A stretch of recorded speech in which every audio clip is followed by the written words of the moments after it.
Structure blocks are fantastic. They've been in Minecraft since 1.9, maybe 1.10, and honestly I think they're one of the most underrated blocks in the game. The ability to copy and paste something has been in Minecraft for longer than structure blocks though, obviously with the /clone command. The only problem with this was it was very limited. You couldn't rotate your blocks, and you certainly couldn't move them from one world to another. With structure blocks though, both of these things are possible. You can rotate your builds, you can flip them, and you can even share your structures and builds between worlds. I'll get into that in another video. So let's get started on the basics of structure blocks. Structure blocks have four menus. We have data, save, load, and corner. We can't actually use the data menu, it doesn't do anything in-game, so we can just ignore it really. If you haven't used a structure block before, the save menu can look a little bit daunting. The best way to explain it is to just show you. So the first thing we need to do is to make a name for our structure. So this is how it'll be saved in the world file. For now we'll just use the name copy, because basically what we're doing is copy pasting. And we need to also define the size of our structure. So let's make it a 3 by 3 by 3. So obviously this is the x coordinate, this is the y coordinate, and this is the z coordinate.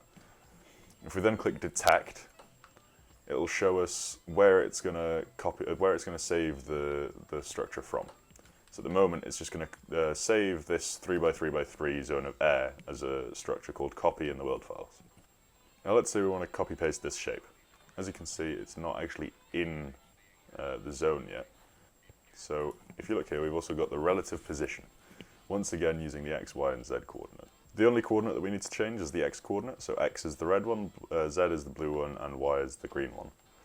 So if we move it 1, 2, 3, 4, 5, 6, 7, 8, 9 blocks forward in the x coordinate,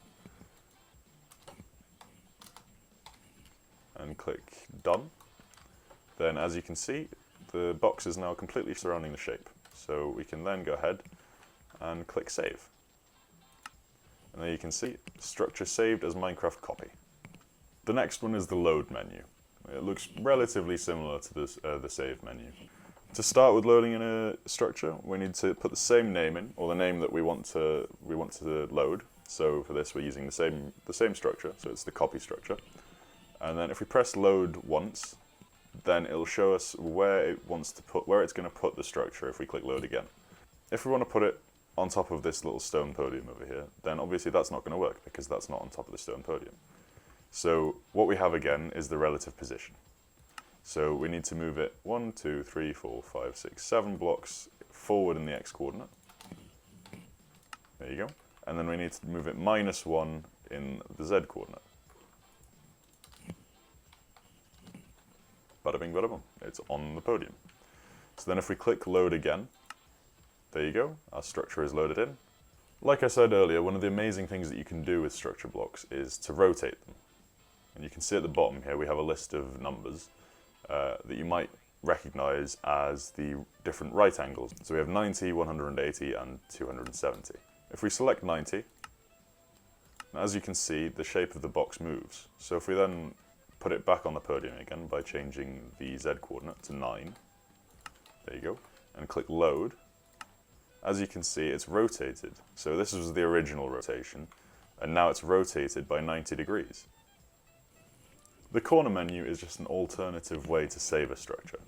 So we need 2 corner blocks, so if we put one there, and put another one up here, and then set them both to corner, and then put the structure name in it. So if we use copy again, so put copy in that one, and put copy in this one. And then put down a save block, and put the name copy in again, and click detect. It'll then detect the zone between the 2 internal corners of those blocks. So it's now recognizing that as the save area, basically. It's kind of a simpler, but in my opinion, harder way to do it. It just takes more time and effort than just moving the box around, in my opinion. But it's kind of a bit simpler, and you don't really have to think as much about it. One quick last thing is that you can also save entities with structure blocks. So if you have like a house with some villagers in it, or a farm with animals in it, you can turn on include entities right here, and then it'll save those as well. And if you want to load one that has entities in it without the entities, then you can also always turn it off on the load menu. That's it for the basics of structure blocks. Thanks for watching, and have a good day.